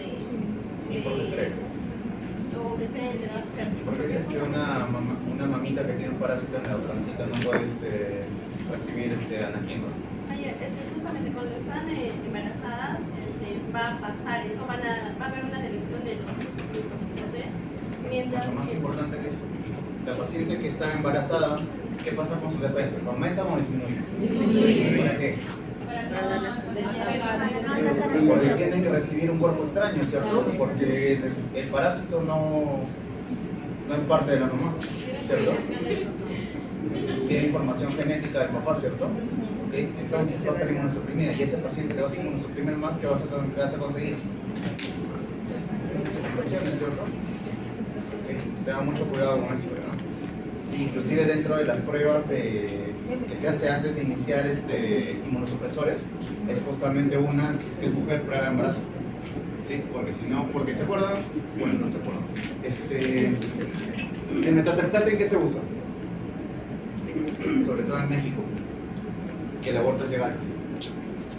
El metatrexate se utiliza para el aborto terapéutico o el aborto indicado por el médico. ¿Okay? No les voy a decir la dosis porque ustedes son peligrosos. ¿Okay? Pero sí se usa el metatrexate. ¿Okay? Así que tengan mucho cuidado porque se puede morir el parásito si le meten cualquiera de estos. O si es que suprime más a la mamita, se muere la mamita también. Okay. Continúa. Ya como lo venía diciendo, también en la lactancia estas sustancias pueden llegar a transmitir al bebé. Y de acuerdo a las interacciones vamos a ver de que vamos a tener una mayor incidencia o que va a haber con infecciones graves y con el neutropenia. Y en acá vamos a tener de que va a haber de que lo mejor es no administrar cuando va a haber algún tipo de vacuna y que, o sea, que sean vacunas vivas o que traigan microorganismos. Y de acuerdo a... Que yo no quería hablar de micro. ¿Cuáles son las vacunas que tienen virus vivo y virus atenuado y cuáles son las que no le puedes dar a un paciente con anaquimba?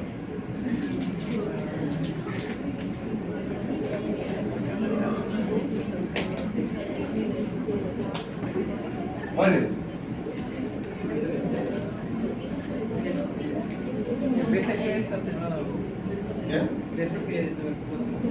¿Ya?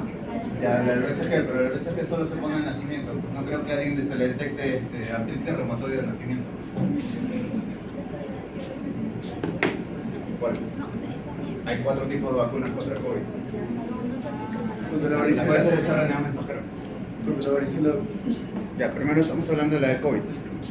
¿Cuál es la que tiene virus vivo atenuado? AstraZeneca también es RNA mensajero.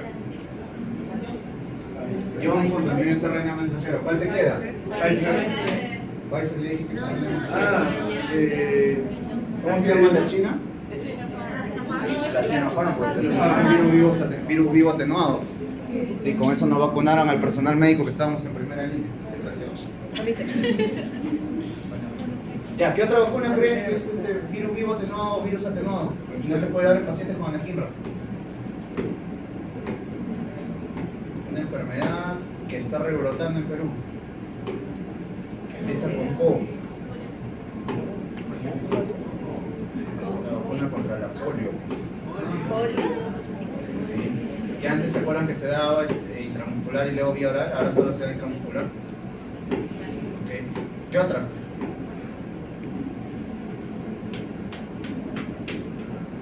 Ya, ¿qué otras vacunas conocen? Y yo les digo si Varicela, doctor. no, la varicela no es componentes. De hepatitis, ¿no? Fiebre amarilla. El tétanos, hay 2 tipos de tétanos. La tetravac, por ejemplo, sí tiene componentes de virus vivo atenuado. ¿Qué más? ¿Qué otras vacunas conocen? Fiebre amarilla. Llamen a su mamá y pregúntenle qué vacuna les han puesto. Si no le han puesto ninguna, preocupación. Empieza con Sara. Termina con sarampión.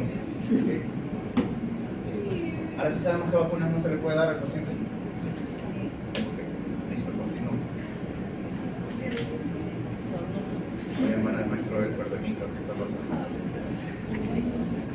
Y ahora hablando del virus, también vamos a decir vamos a tener infecciones bacterianas por virales, como es la bronquitis, la neutropenia y también la neutropenia febrile.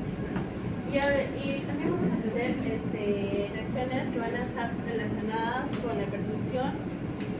Y va a haber, como ya lo decía, prurito que va a ser la sensación de querer rascarse. No, el prurito es la picazón nada más. El rash es cuando ya hay compromiso térmico. ¿Sí? Y alopecia es, bueno, de todos los fármacos que siempre van a haber, rituximab va a ser más usado porque fue uno de los primeros anticuerpos monoclonales que tenemos. Y te apuesto que ese sí hay estudios para ver si es que es contraproducente darle en embarazo o no. Bueno, ahora hablando de las contraindicaciones y de las precauciones, si se va a tener una hipersensibilidad hacia este fármaco, también van a tener infecciones graves y activas, enfermedades cardíacas graves o no controladas. Y lo que queremos es que se tengan precauciones en infecciones graves, incluso que puedan llegar a ser mortales. Y lo que acá queremos ver es que cómo estén de acuerdo a las dosis o al calendario de vacunas que se debe de tener estos pacientes para tomar ese tipo de precauciones. Y también trastornos cardíacos que puedan llegar a tener. En cuanto al embarazo y a la lactancia, acá lo mejor es evaluar si va a haber un riesgo-beneficio, porque como sabemos, acá la inmunoglobulina G va a llegar o va a estar en la membrana, en la barrera de la placenta. Entonces acá sí va a haber una delección de los linfocitos B. Entonces podemos hacer de que se pueda administrar para tener un menor beneficio. En cuanto a la lactancia, no se recomienda. ¿Se acuerdan que estábamos comentando, perdona que le interrumpa, doctor, hace un momento sobre los anticuerpos monoclonales? Sí, cuando era los humanizados, los quiméricos que tenían bastantes problemas. Este es el mejor ejemplo, pues. Miren, el rituximab que tiene como complicaciones cardíacas, ¿sí? Y no debería actuar a nivel del corazón, ¿cierto? Porque CD20 debería estar solo en el órgano del cuello primario. Sin embargo, cuando nosotros tenemos moléculas que son quimerizadas, que son de otras especies, siempre pasa esto. Así que tengan mucho cuidado. Okay, no es una regla absoluta, pero siempre tengan cuidado con los que son quimerizados, con los que son de otras especies, ¿no? Okay. Y bueno, de acuerdo a la lactancia no se recomienda porque se llegó a hubo estudios y se vio de que estas sustancias sí se llegan a pasar o que pueden llegar a excretar a través de la leche materna.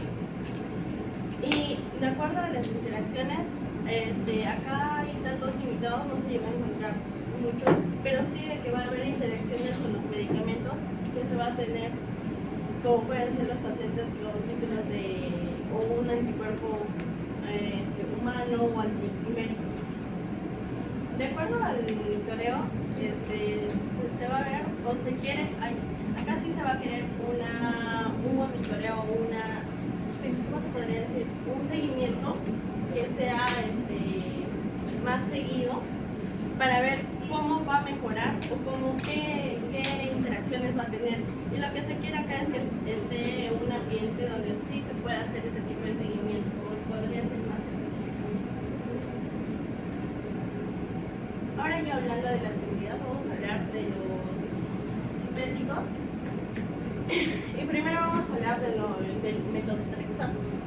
Y acá sí vamos a tener PAMs que van a ver con la leucemia, hepatitis y reactivaciones de los virus que van a tener una reactivación de la hepatitis B. También vamos a ver que se van a ver náuseas y malestar abdominales. Y entre estos va a ser un cansancio también no justificado. Olvidado, las infecciones oportunistas también son las infecciones por hongos, candidiasis. Acuérdense que el VIH es el MUVET, que es como que una capa de hongos que tú le pasas el bajalengua por la boca y sale una espuma. ¿Ok? Olvidado la de hongos. Ok, continúo. Y de acuerdo a sus indicaciones y precauciones, vamos a ver de que vamos a tener como contraindicaciones hipersensibilidad, así está bien. Y también en pacientes de que tengan un tipo de enfermedad hepatohepática, ya sea crónica o alcohólica.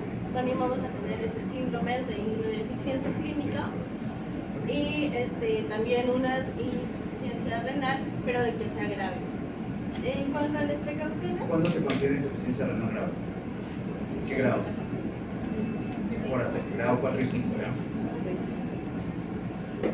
y de acuerdo a las precauciones, se ha llegado a ver de que sí van a, o sí se logró ver de que va a tener toxicidades, cuando va a haber un tipo de administración voluntaria en cuanto a, o sea, cuando toman y toman mayor tipo de dosis.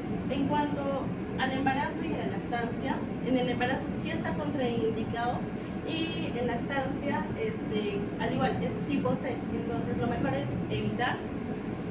Y en cuanto a interacciones, vamos a tener que va a tener una toxicidad, pero de manera aumentada con estos tipos de fármacos, como pueden ser los oxilatos, cuando va a haber inhibidores de la bomba de protones. También vamos a tener una absorción intestinal cuando ya sea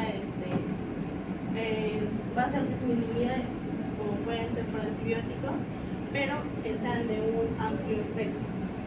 O sea, acá voy a leer algo que me llama la atención. Ok, me sorprende que de acá pueda leer todo, está bien chiquita tu letra. Si le das AINES, el metotrexato aumenta la toxicidad del AINE o el AINE aumenta la toxicidad del metotrexato. El AINE aumenta la toxicidad del metotrexato. No me acordaba de eso, pero sería una razón buena por la cual tampoco podemos dar todos los AINES, ¿no? A todos estos pobres que estén dando AINES a un paciente que tiene problemas renales, ¿no? Van a terminar de fundir ese pobre riñoncito. He visto pacientes con pielonefritis que le dan diclofenaco para el dolor. Y ahora, hablando de la sulfasalina, Un también poquito más fuerte, por favor, doctor. Ya. Que acá sus compañeros están durmiendo. Vamos a tener, lo hemos clasificado entonces, que va a haber frecuentes, como puede ser una erupción cutánea, como puede ser prurito, náuseas, pérdida de apetito o algún tipo de interacción que sean gástricas. También vamos a ver fiebres, pero ocasionalmente vamos a tener en los trastornos hematológicos, como pueden ser la anemia con cuerpos de Higgs, que van a ser que es un tipo de cuerpo que es un tipo de, no recuerdo bien el nombre, pero es intracelular y es de una manera anormal que se pone en el eritrocito. Y como puede ser una deficiencia folática. Y raramente lo vamos a llegar a ver en una trombocitopenia o en algún síndrome de Stevens-Jones. De acuerdo a las contraindicaciones y a las precauciones, vamos a tener que también una contraindicación o una hipersensibilidad, pero cuando sea el principio activo de los metabolitos. También cuando hay una porfiria aguda intermitente o una obstrucción intestinal urinaria. También otro tema que queremos tocar acá van a ser en niños menores de 2 años que tengan un riesgo con kernicteritis, que es un tipo de daño que se da en el cerebro, ¿no? ¿Por qué? Conste que me ha aguantado la gana de preguntarte todas las enfermedades raras que he puesto, ¿no? Pero ya, ¿qué es el kernicterus? Eso sí lo debes saber. De Morfo 3. Ya es un daño que se da en el cerebro. Ya, es en el cerebro, pero ¿por qué? ¿Por aumento de qué?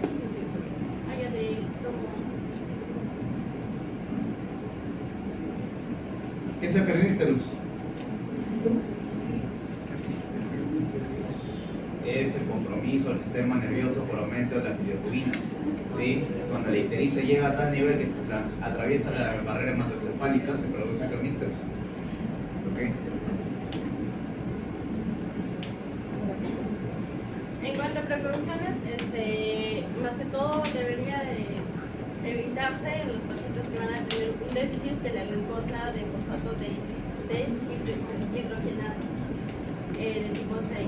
En cuanto al embarazo y la lactancia, lo mejor es evitar o que haya un tipo de precaución porque también este es el tipo C. Entonces, no ha habido estudios todavía, hermano, pero lo mejor es que haya precaución.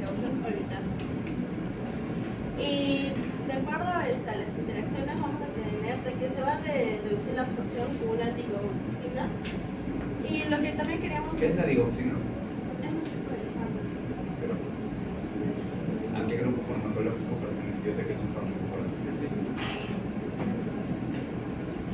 ¿Lo han visto? ¿Ah? ¿Qué es la digoxina? Antiarrítmico. ¿Ok?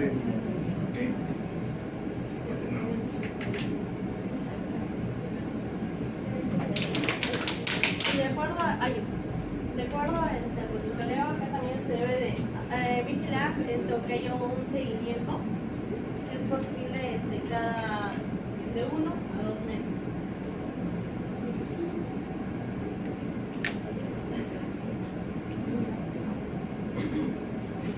Ahora vamos a hablar de la influendomida, que acá vamos a tener dos tipos de reacciones, la frecuentemente y la de medio.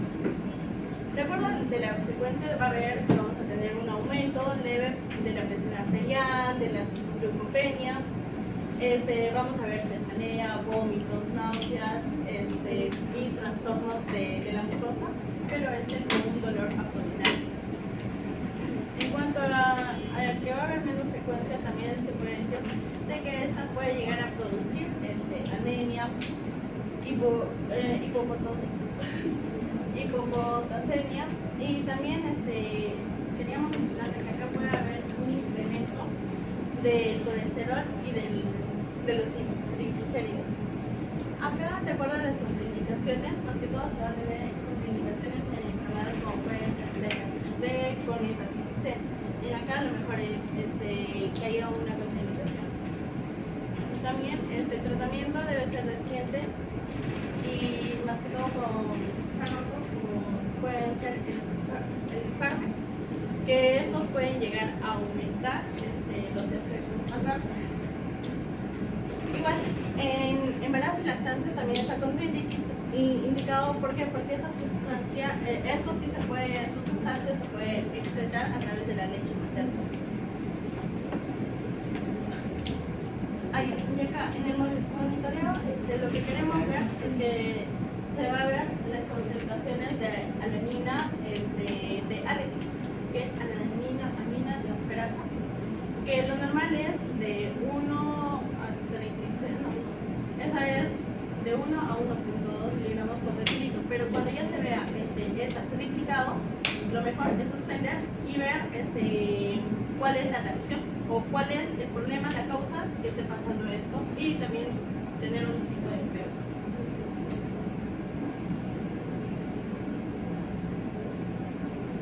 Ahora hablando de los sintéticos dirigidos, vamos a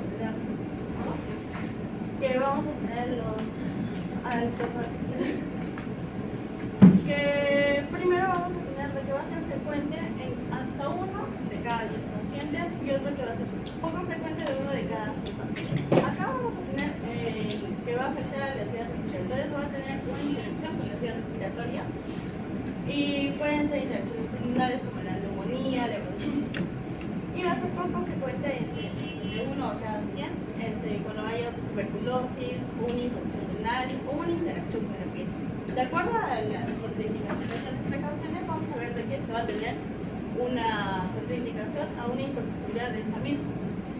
También a una tuberculosis activa, como ya lo venía diciendo. También con sepsis o infecciones oportunistas, o también infecciones hepáticas graves. De acuerdo al embarazo y a la lactancia, es también contraindicado desde el embarazo, y como este tipo de también lo mejor es evitar, porque todavía se desconoce que se hayan hecho estudios en humanos. De acuerdo a las interacciones, la exposición de esta va a disminuir cuando se administre junto a los inductores ponentes del citocromo. Y de acuerdo al monitoreo, se va a tener una reacción en pacientes, una mayor reacción en pacientes que van a ser linfopénicos.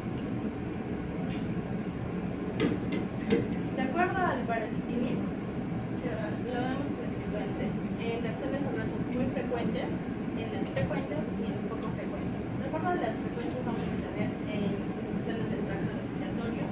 De acuerdo a las frecuentes, cuando van a ser náuseas, infecciones por herpes, entre otros. Y las de poco frecuentes, como ya lo venía diciendo, la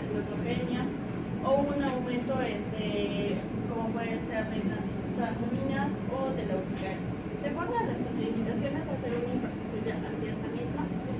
Y precauciones como pueden ser infecciones, algún tipo de vacunas cuando no están siguiendo bien o un riesgo de una reactivación de forma viral. Al igual, esto también es de un tipo C, entonces lo mejor es que sea contraindicado en esos pacientes. Y como yo les venía diciendo, se desconoce que se hayan hecho estudios o que estas sustancias se estén eliminando a través de la leche materna.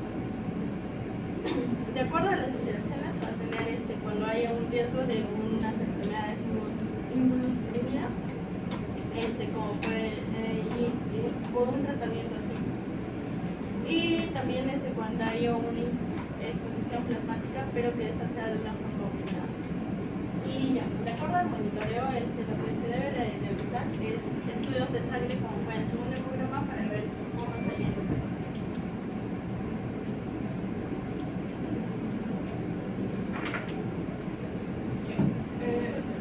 Respecto al caso clínico tenemos María, una mujer de 42 años, de raza blanca, fumadora, obesa y un poquito de factores de riesgos, derivada del reumatólogo desde atención primaria por dolores y rigidez creciente en los dedos y muñecas, ¿no? Desde hace más de 3 meses, antes de su último embarazo, 3 años antes, había experimentado síntomas similares, pero estos con el tiempo desaparecieron, los dejó inadvertidos. Tras el nacimiento de su último hijo, la paciente refiere una mayor intensidad de los síntomas, encontrándose progresivamente más torpe para llevar a cabo tareas cotidianas y afecciones habituales como jugar con su videoconsola. Los síntomas eran peores por la mañana, ¿no? Y acá tenemos los exámenes de laboratorio, viendo el factor reumatoide, con un resultado de 160 unidades en mililitros, encontrándose elevada en el rango de referencia. Vamos a ver también los anticuerpos antipéptidos ciclinados a 84 unidades sobre decilitros, que también se encuentran elevadas, ¿no? Acá tenemos un cuadro compartido de la historia del paciente. Como sabemos, es una madre con forma desconocida de artritis paralizante, antecedentes de María, lo que es icono, dolor localizado en los nudillos y manos y almohadillas de los pies. Es importante recalcar que en el caso de la artritis reumatoide tiene mayor compromiso con las articulaciones de las falanges, ¿ya? Ahora, el ibuprofeno calma algunos dolores, pero el paracetamol no. Ahora, también debemos tener en cuenta que las pruebas con analización de imágenes, como podemos ver acá, las pruebas radiológicas, se han detectado erosiones marginales en las radiografías, ¿no? Aquí está.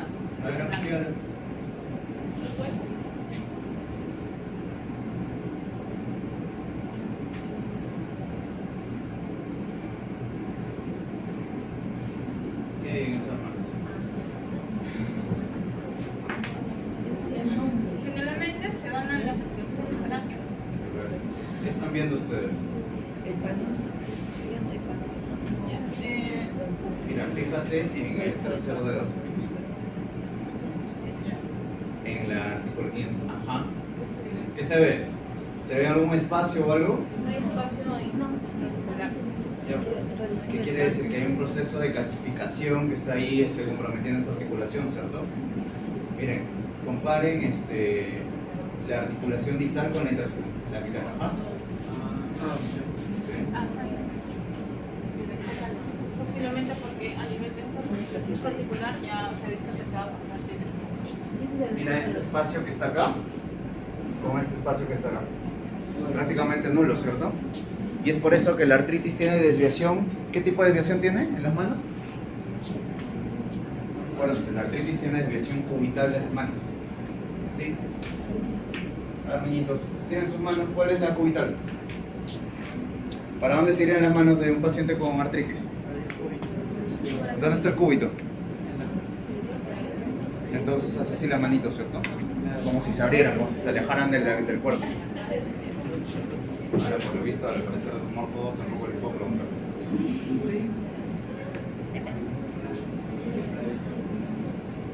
Ya, ok. Antes de que continúe, a ver todo el público, a ver si le ha prestado atención a sus compañeras. ¿Qué le daríamos a esta paciente? ¿O qué le haríamos antes de darle algo? Ok, ¿qué le hacemos? ¿Cómo despertamos inmunosupresión?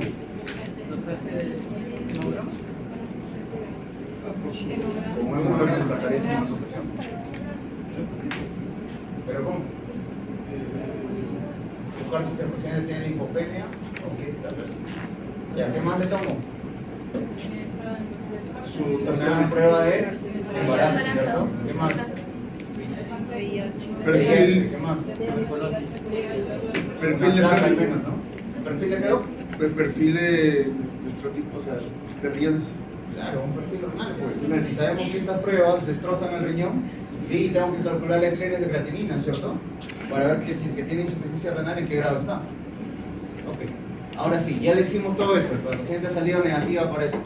¿Qué le damos?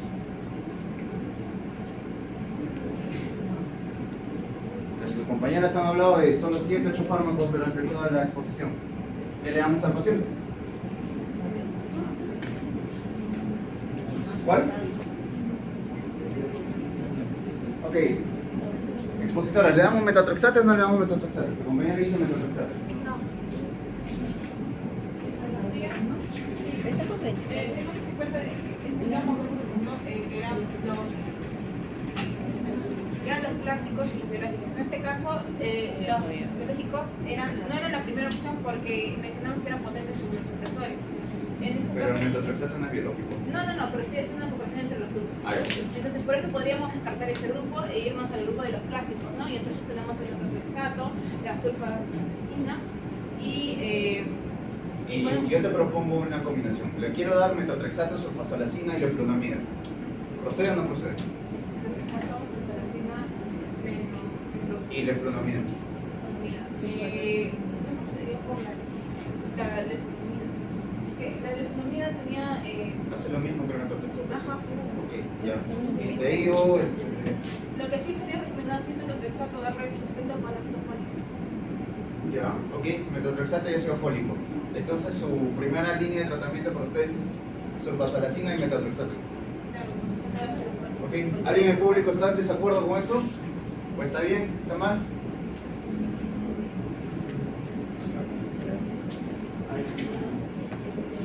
¿Qué era lo primero que tenían que ver?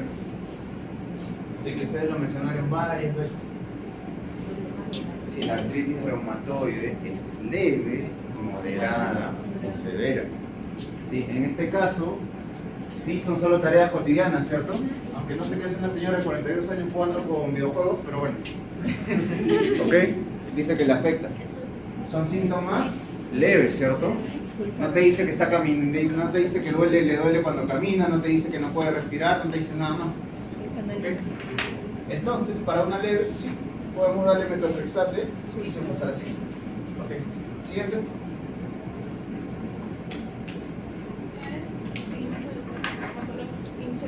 Nos olvidamos de corticoides, ¿no? ¿Qué corticoide le damos? ¿Cuál es el único que tenemos vía oral?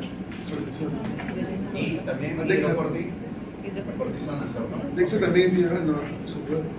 Sí, pero la dexa, ¿por qué no la vía oral? Porque ¿cuántas dexas tendrías que dar para alcanzar la dosis?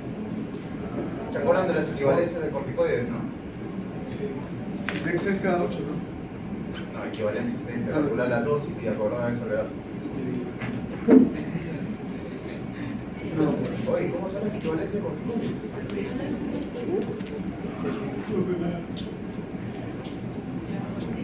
Acá vemos las líneas de tratamiento farmacológico, corticoide, prednisona con el metotrexato.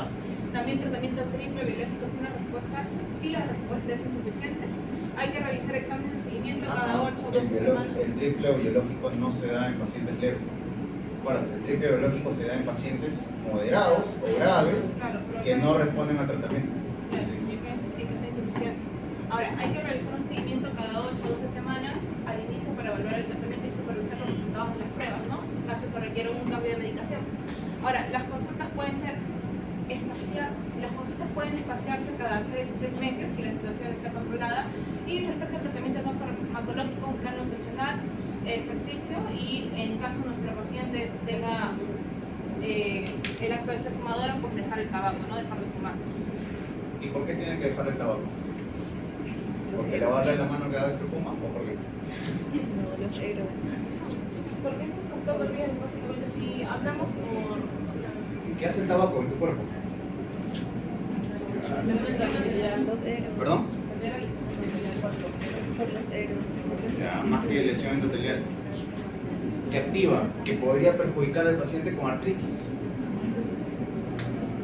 Activa el sistema inmune, pues te propone un estado proinflamatorio, ¿cierto? Te predispone, perdón, a un estado proinflamatorio. Y si tienes un estado proinflamatorio en una paciente que ya tiene una reacción autoinmune, ¿qué vas a hacer con las articulaciones? Vas a seguir destrozándolas, pues. ¿Ok? Bueno, y el ejercicio es subjetivo, ¿ah? O sea, yo sé que el ejercicio es antiinflamatorio, pero ¿qué tipo de ejercicio le vas a recetar a una paciente que tiene artritis? ¿Le vas a decir que corra? No. ¿Que le dé 10 vueltas al pentagonito? ¿Qué tipo de ejercicio va a hacer? Ejercicio anaeróbico y ejercicio, ¿cómo le dicen? Ahí se me olvidó el nombre, cuando está fijo, cuando no se tiene que mover, solo tiene que hacer peso muerto, tiene un nombre, no me acuerdo ahorita, se me acuerdo. ¿Ok? Pobre que estén mandando a correr a sus pacientes con artritis, ustedes son capaces. ¿Ok? La conclusión rapidito. La inhibición de dianas específicas induce respuestas antiinflamatorias, pero también puede inducir respuestas inmunitarias especiales, por lo que es importante la detección de infecciones antes, durante y durante el tratamiento de exámenes biológicos está dirigido. También hay que vigilar los tumores malignos y linfoproliferativos, insuficiencia cardíaca, neumopatía y enfermedades militares. Esto más que nada va por la inmunosupresión visual. Okay. Entonces hay que Para su examen, les recomiendo, ¿sí?, que tengan por lo menos 2 ejemplos de cada uno, ¿sí? O sea, fármacos que causan aumento de tumores, fármacos que causan problemas de insuficiencia renal y todo, y qué fármaco les podrían dar en cada una de las situaciones. ¿Ok? Porque eso les pueden preguntar en su examen. Mejor dicho, paciente, por ejemplo, que tiene insuficiencia cardíaca, ¿qué le puedo dar, qué no le puedo dar? ¿Sí? Porque eso les vamos a preguntar. ¿Ok? Si es que le viene algo de artritis, ¿sí? No les va a dar fisiopatología de la artritis. ¿Dudas, consultas? ¿Algo del público, alguien del público que quiera aportar? ¿Algo que ha leído, algo que le pareció interesante aparte de la picachurina?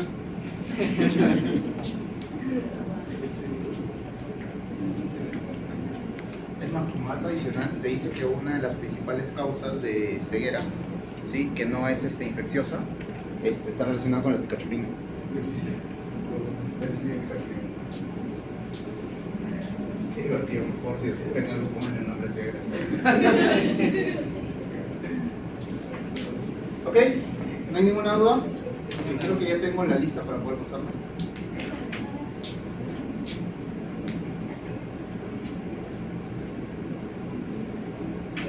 Y porfa, para las siguientes exposiciones, enfóquense en eso, ¿ya? Porque eso les va a servir, ¿sí? Aparte de todo lo que pongan, porque si ustedes se dan cuenta, aparecen datos vacíos, ¿sí? La parte aplicativa. ¿En qué paciente le doy y qué paciente no le doy? Aunque oxitóxico citocolítico va a ser un poco más complicado, pero hay que ver todo, sobre todo el tema de insuficiencia renal, insuficiencia hepática y problemas cardíacos. ¿Ok?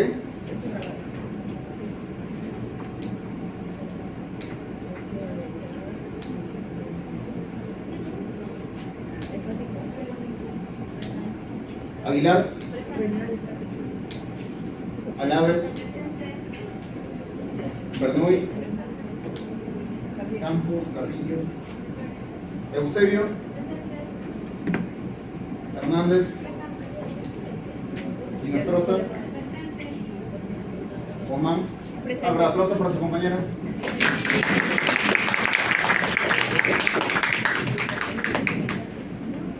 A propósito,